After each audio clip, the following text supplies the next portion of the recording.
what is your personal relationship, both intellectually and emotionally, to the glaring of global warming? Karma.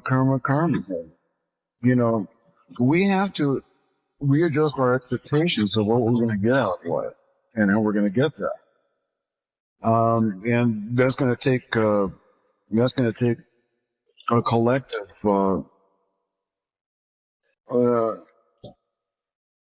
that's going to take a shift in the collective unconscious in terms of expectations. People are going to have to realize that we can't just get on an airplane and fly to India.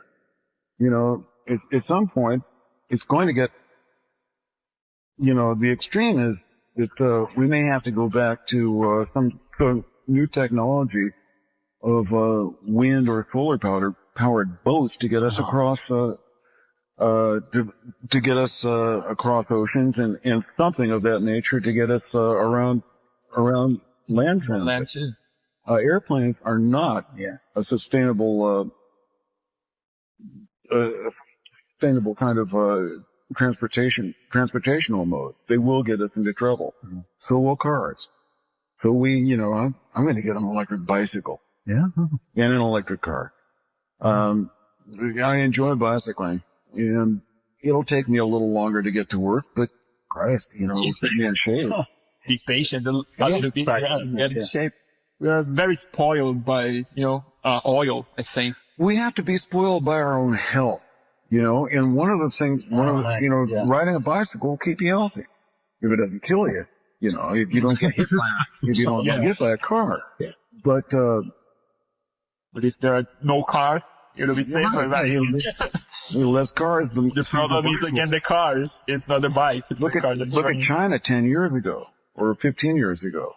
Everybody traveled by bicycle. Oh, that's changed, huh? It's changed now. No, because they're hopping on board with the whole modern. Well, it hasn't altogether changed over, but But do you think that we have time to really fix this? Because things are happening, even right. If now everybody will start to do bikes, basically the damage is done, and it doesn't seem like we're stopping in enough, time. And I know that that's on the mind of this current, on the minds of this current administration. Mm-hmm.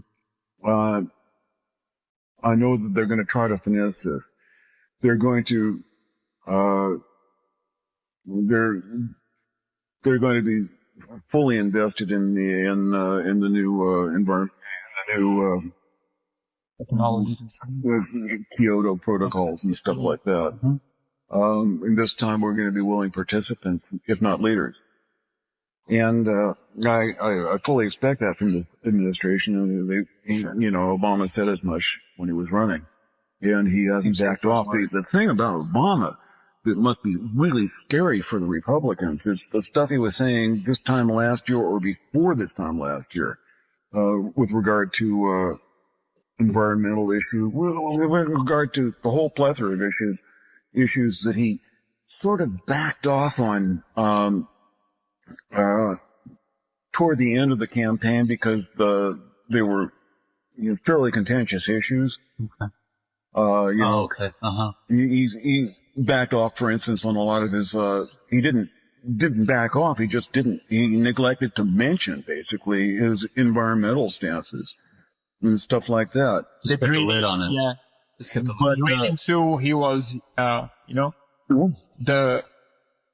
drilling. Oh, right. He said that he was open to it. Right. But then now he's saying no. I'm not drilling anymore. So he kind of said that, to please the real people. So. Yeah. As the election, as the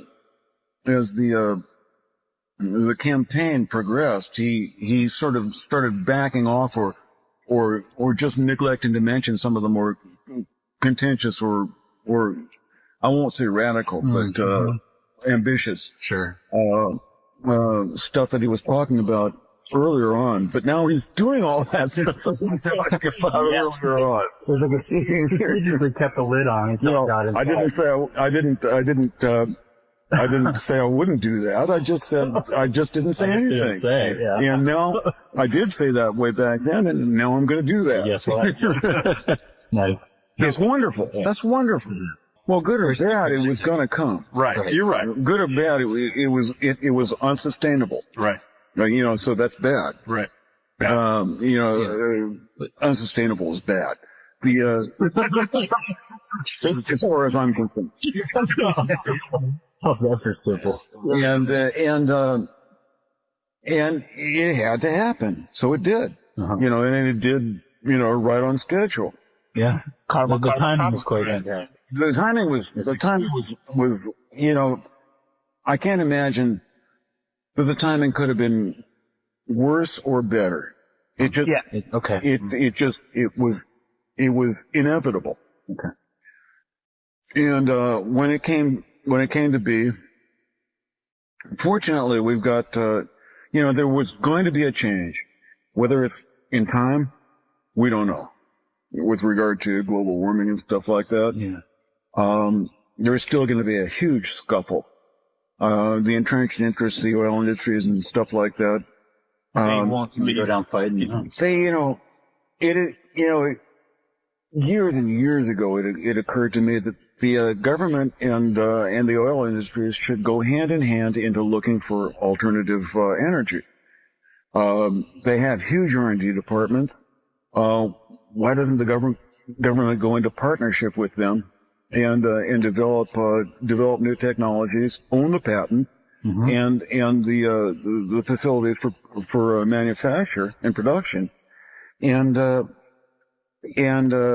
everybody gets wealthy. The guy who's going to save this fucking planet is the guy who's going to make a fat buck doing it. Yeah. And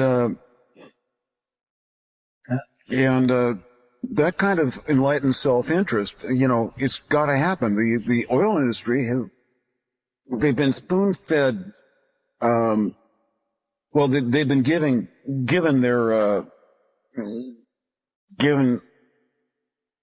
enough rope to hang themselves, and they're doing it.